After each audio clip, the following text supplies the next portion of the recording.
Hi, my name is Rachel, and welcome to my LifePage.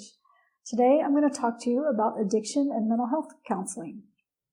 So I started out as an artist. I have a master's degree in art, and I found that it wasn't really providing me what I needed to as far as stability in my life, and it was a little bit limited in terms of what I could do with it career-wise. So I decided to go back to school and become a counselor. I was getting some counseling, and so I understood about counseling and got some feedback and realized that I'd probably be pretty good at it. So I went back to counseling.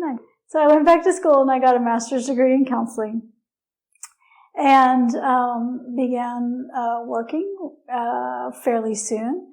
And because it was my second career and I was a little more mature, they sort of started piling on the stuff when I started working, and I, started working with drug court and troubled kids and addiction and, a lot of pretty strong stuff, but I really found that I was good at it and capable of managing a lot of stress, and I've been working in that field since 2002, and it's been very enjoyable.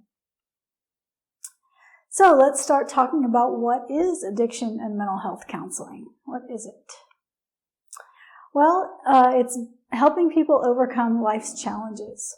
Sometimes people have crises in their life. Maybe they get in trouble with the law. Maybe they feel they can't go on, or they have a divorce, or something happens. Maybe they have some kind of accident, and they come to a point where they realize they need help. And that's where a counselor comes in. So a counselor is there to help people, for example, with something like depression or anxiety, or with addiction if they have a problem with alcohol or any other drugs. So for example, let's say a person is depressed about their life. Maybe they're struggling, they're not able to go to work, or they're not able to care for their children, or their marriage is suffering and they're just feeling really down and they can't cope. So then, a counselor is a good option, and a counselor can help them make some changes, or just to give them emotional support, or just be that stable person to help guide them in terms of trying to help them feel better about their lives and themselves.